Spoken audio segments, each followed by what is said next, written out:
The satellite feed cut to static at 3:47 hours, leaving the Joint Operations Center in suffocating silence. Major Reynolds stared at the blank screens, his coffee growing cold as technicians frantically worked their keyboards. Somewhere in the Kandahar province, Alpha Team had gone dark during what should have been a routine medical evacuation. The last transmission crackled through speakers like a death rattle. Multiple casualties. IED strike. Medic down. Requesting immediate, then nothing. Intelligence suggested a coordinated Taliban ambush had trapped the 12-man SEAL team in a compound with wounded Afghan civilians. Thermal imaging showed movement, but whether friendly or hostile remained unknown.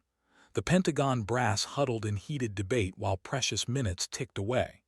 Standard protocol demanded waiting for reconnaissance, for backup, for certainty. But certainty was a luxury the wounded couldn't afford. Then she walked through the secured doors without clearance, without permission, without hesitation. Commander Lydia, Phoenix, Castellanos moved with the quiet authority of someone who had earned respect in operating rooms where seconds meant everything. Her Navy flight surgeon insignia caught the harsh fluorescent light as she studied the tactical displays with surgeon's precision.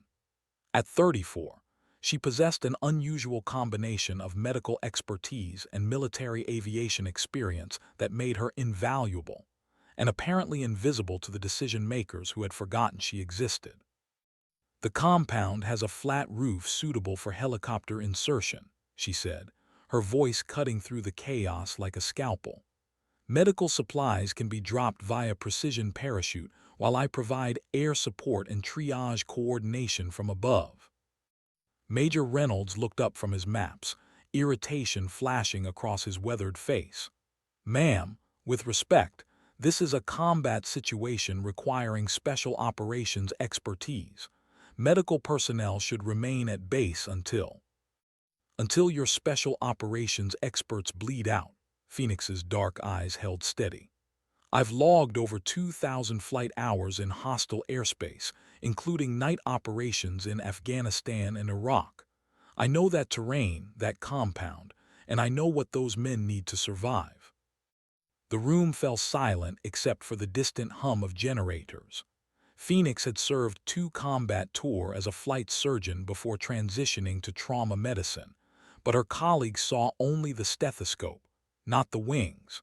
They remembered her tending to wounded soldiers, not the time she had piloted medevac helicopters through rocket fire to reach them. Her call sign, Phoenix, had been earned during a mission where she had risen from the wreckage of a downed bird to save 8 lives, but institutional memory was short when convenient. The static from Kandahar continued its electronic whisper, counting down the minutes until Alpha Team's silence became permanent. Phoenix understood what the others refused to acknowledge. Sometimes salvation arrived not through protocol, but through the courage to act when everyone else hesitated. Commander Lydia Castellanos had walked through those doors, knowing she would be dismissed, underestimated, and ultimately proven right. The question was whether anyone would listen before it was too late. Outside, the pre-dawn darkness held its breath, waiting to see if the Phoenix would rise again. The helicopter blades cut through mountain air thin as surgical gauze, their rhythmic thrum the only sound breaking the pre-dawn silence. Phoenix adjusted her night vision goggles, scanning the terrain below for heat signatures that might indicate Taliban movement. Behind her, the modified Black Hawk carried enough medical supplies to establish a forward trauma unit, but first she needed to reach Alpha Team alive. Phoenix 1 to base, approaching LZ Alpha in 90 seconds, she transmitted, her voice steady despite the turbulence rattling the aircraft. Below, the compound appeared as angular shadows against the moonlit landscape, its flat roof exactly as intelligence had described. Too exactly, she realized with growing unease. Master Chief Petty Officer James Ironside Rodriguez had initially protested when Phoenix requisitioned his helicopter, but her flight credentials were impeccable. Now, watching her navigate the treacherous mountain passes with surgical precision, he understood why other pilots called her Phoenix. She flew like someone who had cheated death enough times to know its patterns. "Movement at 3 o'clock," Rodriguez called out, his voice tight with tension. "Multiple heat signatures converging on our position." Phoenix banked the helicopter sharply, feeling the familiar calm that descended when chaos threatened to overwhelm. In the OR, she had learned to trust her instincts when monitors screamed and hearts flatlined. The sky demanded the same trust, the same willingness to act while others froze. "They're herding us toward the compound," she murmured, studying the tactical display. "This isn't a rescue, it's a trap." The realization hit her with crystalline clarity. Intelligence had been compromised. The Taliban knew about the mission, knew about the timing, knew exactly where to position their forces for maximum effect. Alpha Team wasn't just wounded, they were bait. Rodriguez's knuckles whitened on his rifle grip. "Phoenix, we need to abort. Call in air support and establish a perimeter until—" "Until what?" "Until Alpha Team dies while we wait for backup." Phoenix's hands moved across the controls with surgeon's precision. "I didn't come here to follow protocol. I came here to bring our people home." She had faced this choice before, in a field hospital outside Fallujah, when incoming mortar rounds forced everyone into bunkers. While others followed evacuation orders, Phoenix had remained with a Marine whose chest cavity was open on the operating table. The building shook, the lights failed, but her hands never stopped moving. When the barrage ended, she had saved a life that protocol would have sacrificed. "Master Chief, I need you to trust me," she said quietly, one combat veteran to another. Rodriguez studied her profile in the green glow of the instruments, seeing something that made him nod slowly. "What do you need, ma'am?" "Create a diversion at the south wall while I insert through the north entrance. Draw their fire away from the wounded." Phoenix's voice carried the calm authority of someone accustomed to making life-and-death decisions in seconds.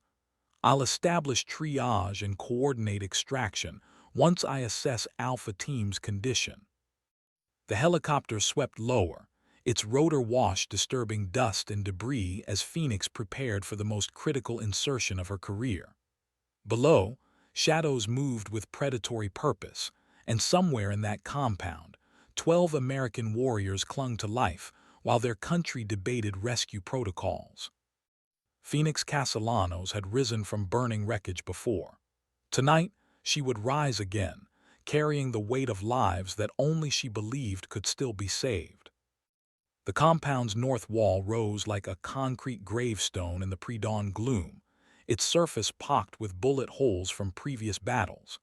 Phoenix touched down with the gentleness of a surgeon's incision, the helicopter's skids barely disturbing the rubble-strewn ground. Through her earpiece, she could hear Rodriguez's diversionary assault beginning at the south entrance, automatic weapons fire punctuated by the distinctive crack of sniper rounds. "Phoenix 1 to Alpha Leader, do you copy?" She whispered into her throat mic while checking her medical kit one final time. Only static answered, but she hadn't expected otherwise. If Petty Officer Marcus Diesel Thompson was still alive, he would be too busy keeping his men breathing to maintain radio discipline. She moved through the compound with the fluid efficiency of someone who understood that hesitation killed more soldiers than bullets. Her medical training had taught her to read a scene instantly, assess, prioritize, act. The same principles applied whether the patient was on an operating table or pinned down behind enemy lines. The first body she encountered made her stomach clench. Petty Officer Second Class David Kim lay motionless in a doorway, his medic's bag scattered across the floor like spilled hope. Phoenix knelt beside him, fingers finding the faint pulse that protocol would have missed. Kim's eyes fluttered open, focusing on her face with the confusion of someone hovering between consciousness and shock. "Doc," he whispered, the word barely audible above the distant gunfire. "How?" "Save your strength, Petty Officer. That's an order." Phoenix's hands moved with practiced efficiency, assessing wounds, checking vitals, administering morphine. Kim had taken shrapnel to the abdomen and was bleeding internally, but he would live if she could stabilize him quickly enough. As she worked, she became aware of voices from deeper in the compound. Not the harsh Arabic she expected, but English spoken in the controlled cadence of professional soldiers trying to maintain discipline while their world collapsed around them. Alpha Team was alive, but barely. She found them in what had once been a kitchen, 11 SEALs arranged in a defensive perimeter around 2 wounded Afghan civilians, a woman clutching a blood-soaked infant, and an elderly man whose breathing came in short, agonized gasps. Diesel Thompson knelt beside the woman, his massive frame somehow gentle as he tried to comfort her in broken Pashto. "Jesus Christ," muttered Petty Officer Jake Compass Williams when he spotted Phoenix's approaching figure. "Either I'm hallucinating, or Doc Castellanos just walked through a Taliban kill zone carrying enough medical supplies to stock a field hospital." Thompson's head snapped up, his weathered face cycling through disbelief, relief, and something approaching reverence. "Phoenix, how the hell did you?" He stopped himself, recognizing the look in her eyes. It was the same expression he had seen in the OR when she worked on seemingly hopeless cases, the absolute refusal to accept that some battles couldn't be won. "Situation report, Master Chief," she said briskly, already kneeling beside the wounded civilians. Her hands began their familiar dance: check pulse, assess breathing, identify life-threatening injuries. "How long ago was the IED strike?" 47 minutes, Thompson replied, his voice carrying the weight of every second that had passed. "Kim took the worst of it trying to reach these people. The woman's baby has internal bleeding and the old man." He gestured helplessly. Phoenix's trained eye took in the scene instantly. The infant required immediate surgery that was impossible under current conditions. The elderly man needed trauma care beyond her mobile capabilities. Both would die without evacuation, but evacuation was impossible while Taliban forces controlled the approaches. She had faced impossible choices before, in field hospitals where resources were limited and time was running out. The key was refusing to accept impossibility as final. The infant's labored breathing filled the tactical silence between distant gunshots, each shallow gasp a countdown timer toward tragedy. Phoenix cradled the tiny body against her chest, feeling the flutter of a heartbeat too weak to sustain life much longer. The mother's eyes held the universal language of maternal desperation, requiring no translation across cultural boundaries. "The baby needs immediate thoracic surgery," Phoenix announced to the circle of SEALs. "Bleeding around the heart from blunt trauma. Without intervention, we lose her in minutes." Master Chief Thompson's jaw tightened. "Doc, we're pinned down in a hostile compound with limited supplies and zero visibility on extraction, even if you could operate here." "I can."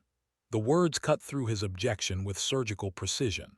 Phoenix was already unpacking her trauma kit, transforming the debris-covered kitchen into an impromptu operating theater.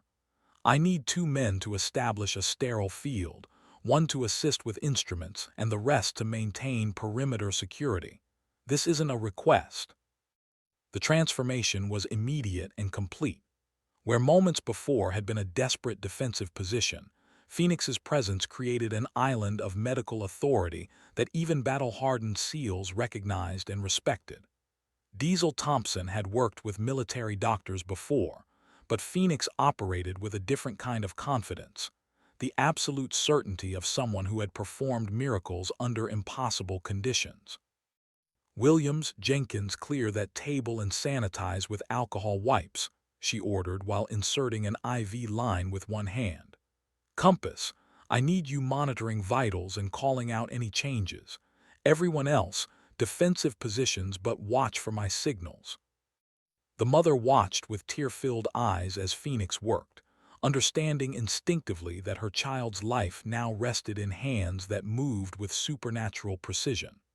The grandmother's weathered face reflected a lifetime of loss, but something in the American doctor's demeanor suggested that tonight might be different.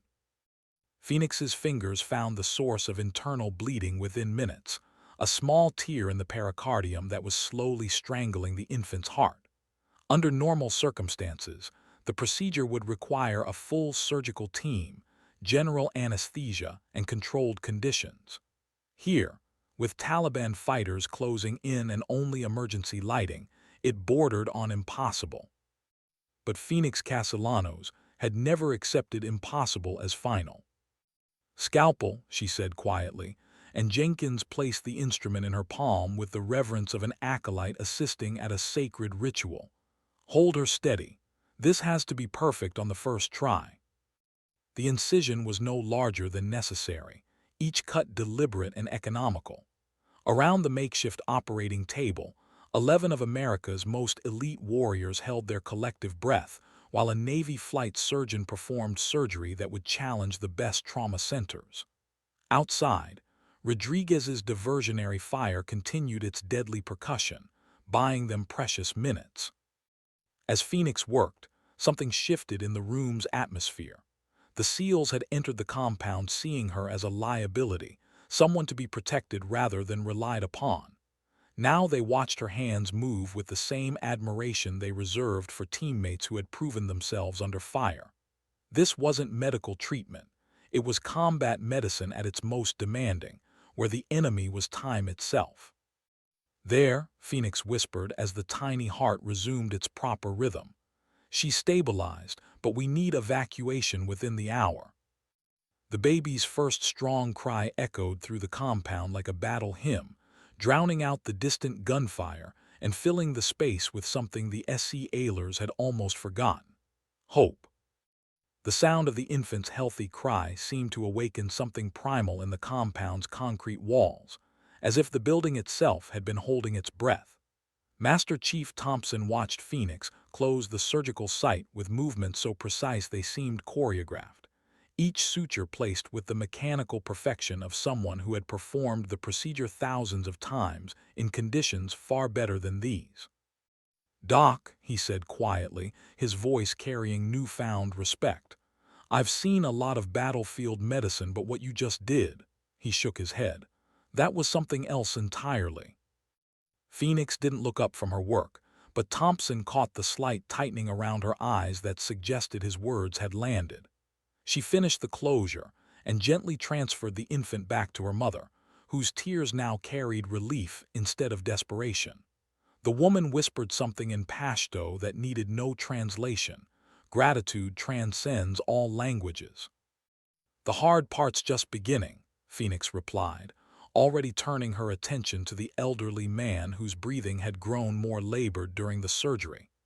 "This gentleman has a tension pneumothorax. Without immediate decompression, his lung will collapse completely." Petty Officer Williams exchanged glances with his teammates.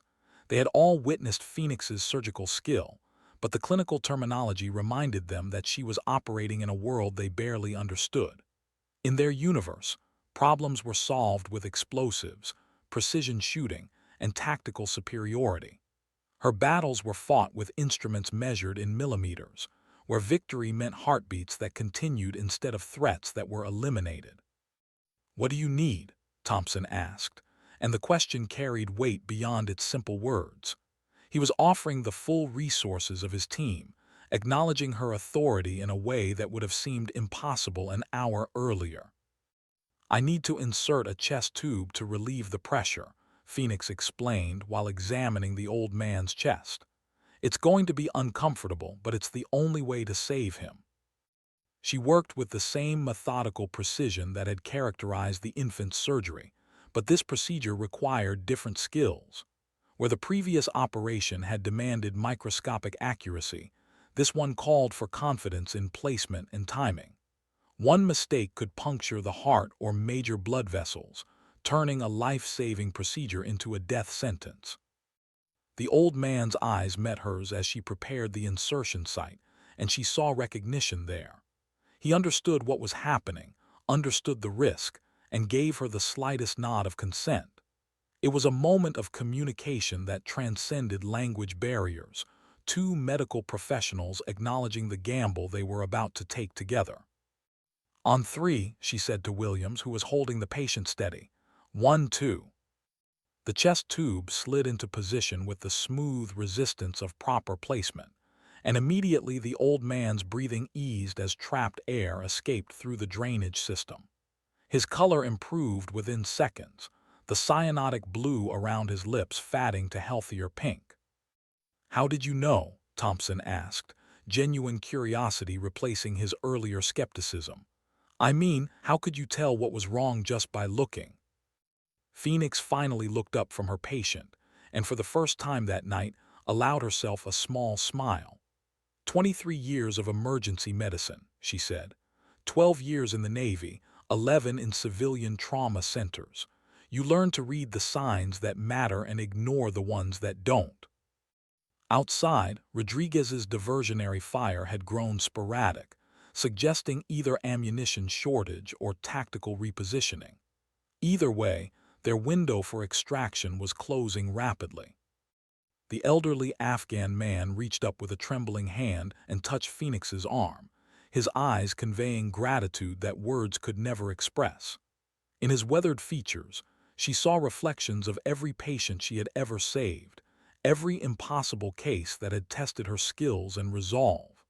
This was why she had become a doctor, why she had joined the military, why she had walked into this compound despite every protocol screaming against it. Thompson keyed his radio, his voice carrying new authority as he addressed the evacuation team. "Base, this is Alpha Leader. We have 2 civilian casualties stabilized and ready for immediate medevac. Phoenix 1 has worked miracles here, and we need extraction assets on station in 15 minutes. The response crackled through with bureaucratic hesitation. "Alpha Leader, confirmed status of civilian medical personnel. Protocol requires." "Protocol is hereby suspended," Thompson interrupted. "Phoenix 1 has command of this operation. Whatever she needs, she gets. No questions, no delays, no bullshit. These people are alive because she ignored your protocols, and they'll stay alive if you keep ignoring them too." Phoenix looked at him with surprise, but Thompson's expression was granite solid. She had earned something more valuable than rank or authority.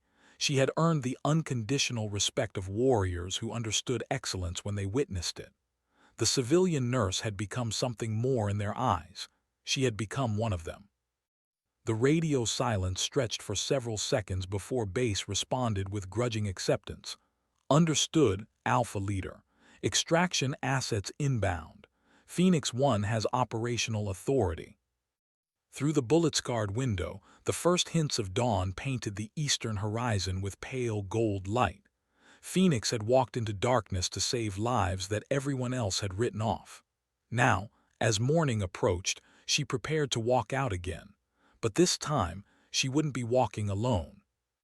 The sound of approaching helicopters grew from a distant whisper to a steady thrum that seemed to shake dust from the compound's ancient walls. Phoenix finished checking the elderly man's chest tube drainage while keeping one ear tuned to the tactical radio chatter. 2 Black Hawks inbound, medical team standing by. Landing zone secured by Rodriguez's continued suppression of Taliban positions. Everything was proceeding according to her unwritten protocol. Save the lives first, worry about regulations later. "Doc," Petty Officer Jenkins called from his position at the window, "you might want to see this."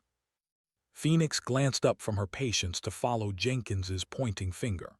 Through the bullet-cracked glass, she could see Rodriguez's helicopter hovering at low altitude, its door gunners laying down precise suppressing fire while the medevac birds approached their landing zones. But what caught her attention wasn't the tactical situation.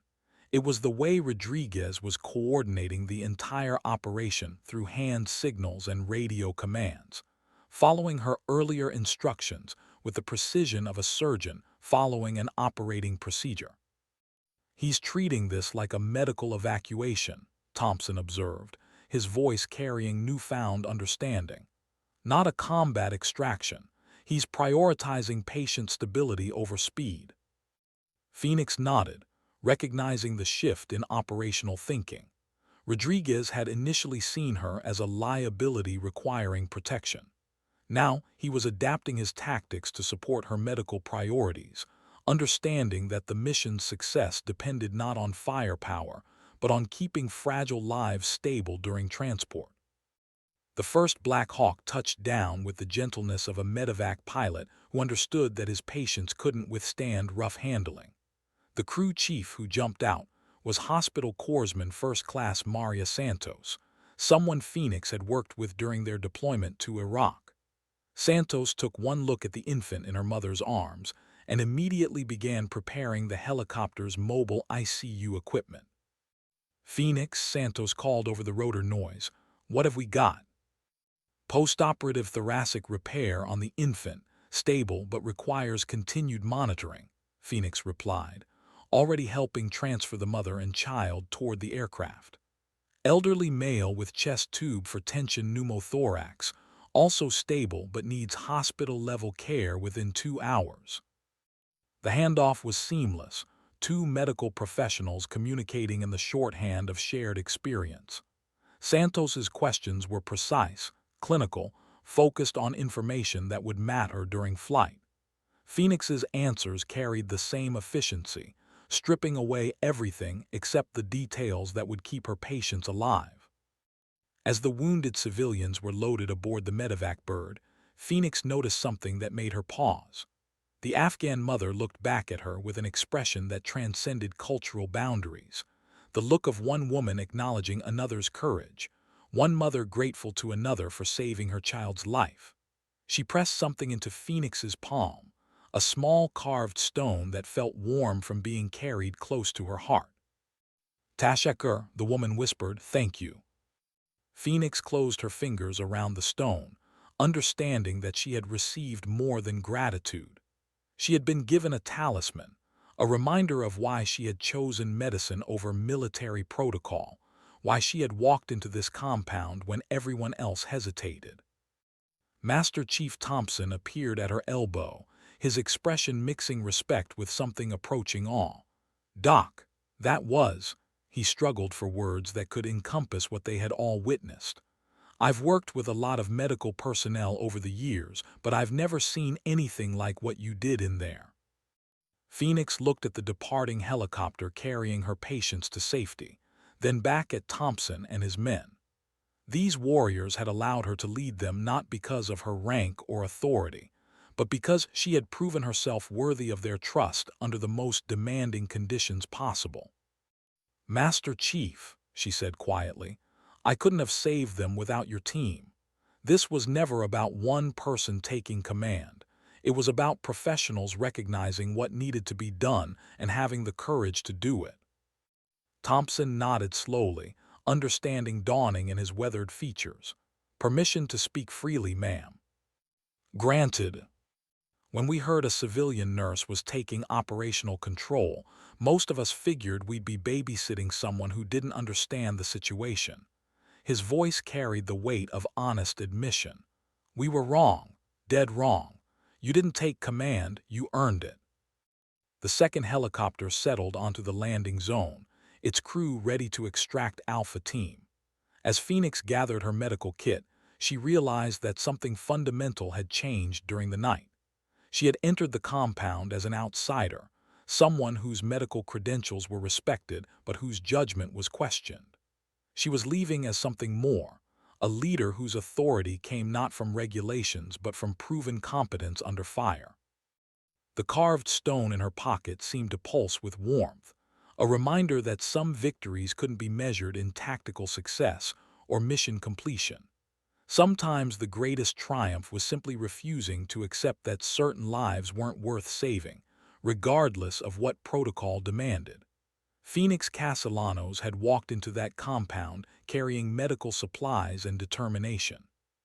She was walking out carrying something more valuable, the absolute certainty that courage, when properly applied, could indeed work miracles.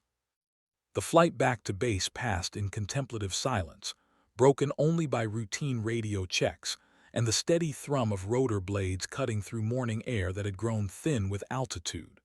Phoenix sat beside Master Chief Thompson, watching the Afghan landscape scroll past below like a topographical map drawn in shades of gold and brown.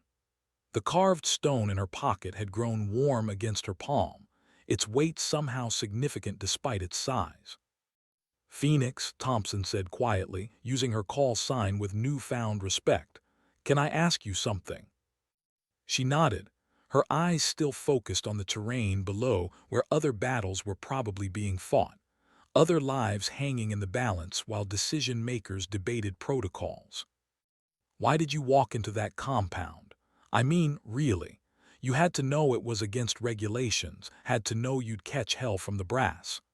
Thompson's voice carried genuine curiosity, the question of one professional trying to understand another's motivations. What made it worth the risk? Phoenix was quiet for so long that Thompson began to think she wouldn't answer. When she finally spoke, her voice carried the weight of 23 years spent in emergency rooms and operating theaters where seconds determined outcomes. "Do you remember your first combat mission, Master Chief? That moment when training became reality, and you realized that everything you'd learned in school couldn't prepare you for what you were actually facing?" Thompson nodded, remembering a night raid in Fallujah that had gone sideways when intelligence proved incomplete and rules of engagement became meaningless abstractions. "I had a similar moment during my residency," Phoenix continued. 3-year-old girl came into the ER after a car accident. Massive internal bleeding, no pulse, pupils fixed and dilated. By every protocol we had, she was already gone. The attending physician called time of death and walked away. She paused, her fingers unconsciously touching the stone in her pocket. But I couldn't walk away. Something in her mother's eyes, maybe, or just stubbornness. I kept working, kept trying procedures that the textbooks said were pointless. 47 minutes after being declared dead, that little girl took her first spontaneous breath. Thompson understood immediately. The baby in the compound. "Every baby in every compound," Phoenix replied. "Every patient that protocol says isn't worth the effort because the statistics suggest failure. I became a doctor to save lives, not to follow flowcharts that tell me when to stop trying." The helicopter began its descent toward the forward operating base, where Phoenix knew a debriefing waited that would be far less pleasant than the flight. Questions about unauthorized insertion, violation of chain of command, deviation from established medical protocols. The bureaucratic machinery that valued procedure over results was already grinding into motion. But as they approached the landing zone, Phoenix noticed something that made her sit up straighter. The entire medical staff was waiting on the tarmac, not just the duty crew, but everyone. Hospital Corpsman Santos stood at the front of the group, her expression mixing professional respect with something approaching reverence. "Word travels fast in the medical community," Thompson observed, following her gaze. "They know what you did in there, Doc. They know what it means." The helicopter touched down with barely perceptible impact, and Phoenix found herself face to face with colleagues who had heard the impossible story through military communication channels that moved faster than official reports. They had learned that one of their own had walked into a Taliban kill zone and performed surgery under conditions that would challenge the best trauma centers, saving lives that everyone else had written off as acceptable casualties. Santos stepped forward as Phoenix climbed down from the helicopter, her salute crisp and formal. "Ma'am, Petty Officer Kim sends his regards. The chest tube you placed saved his life, and he wanted you to know that he's recommending you for a combat medical badge." Phoenix looked at the assembled faces, nurses, corpsmen, doctors, technicians, and saw her own reflection in their expressions. These were people who had chosen medicine as their battlefield, who understood that saving lives sometimes required ignoring regulations designed by people who had never held a scalpel or watched a patient die, while bureaucrats debated appropriate responses. "Thank you, Corpsman Santos," she replied formally, then allowed her voice to carry the warmth of shared understanding. But I didn't do anything in that compound that any of you wouldn't have done. I just happened to be the one who walked through the door. The crowd began to disperse, returning to duties and responsibilities that seemed somehow more significant after witnessing proof that individual action could still matter in a system that often prioritized process over people. But Santos remained, studying Phoenix with the calculating gaze of someone who recognized a kindred spirit. "Ma'am," she said quietly, "there's something you should know. The word is that the Pentagon brass is not happy about what happened out there. They're talking about disciplinary action, violation of chain of command, unauthorized assumption of operational control."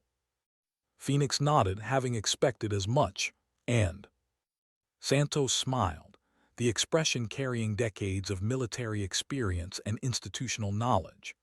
"And the word is also that Master Chief Thompson has submitted a recommendation for the Silver Star, along with detailed testimony from 11 Navy SEALs about how you saved multiple lives while under enemy fire.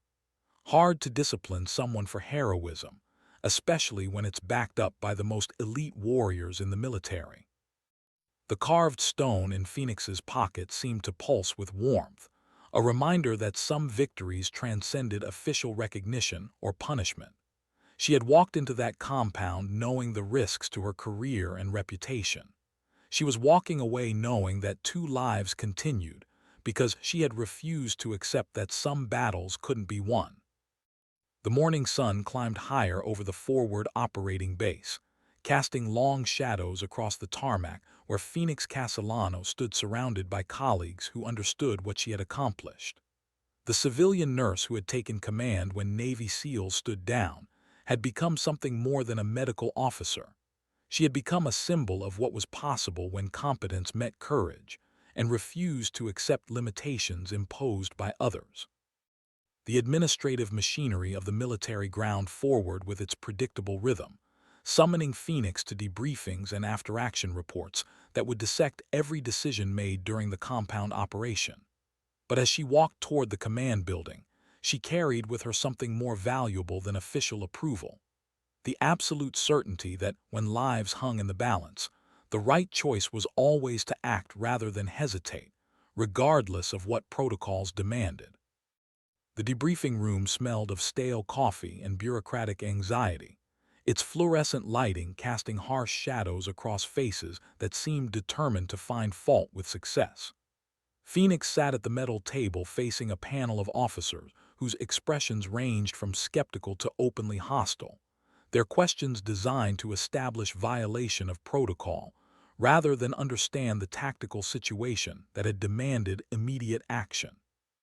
Colonel Harrison, the base commander, shuffled through reports with the deliberate pace of someone building a case. "Commander Castellanos, let's review the sequence of events. At 3:47 hours, you entered a restricted operational area without authorization, assumed command of a Navy SEAL team, and conducted medical procedures under combat conditions. Is this accurate?" "Yes, sir, it is." Phoenix's voice carried no defensiveness, only the clinical precision she brought to medical diagnosis. "I assessed the tactical situation and determined that immediate medical intervention was required to prevent loss of life." "You assessed the situation." Colonel Harrison's tone dripped with condescension. "Commander, you're a flight surgeon, not a special operations commander. What qualifies you to assess tactical situations that our most experienced officers deemed too dangerous for immediate action?" The question hung in the air like smoke from a poorly ventilated fire, designed to establish Phoenix's presumption rather than evaluate her competence. She had expected this line of inquiry, had prepared for it during the flight back to base while listening to Master Chief Thompson's account of what they had accomplished together. "Sir, I assessed the medical situation, which was deteriorating rapidly due to delayed intervention," she replied calmly.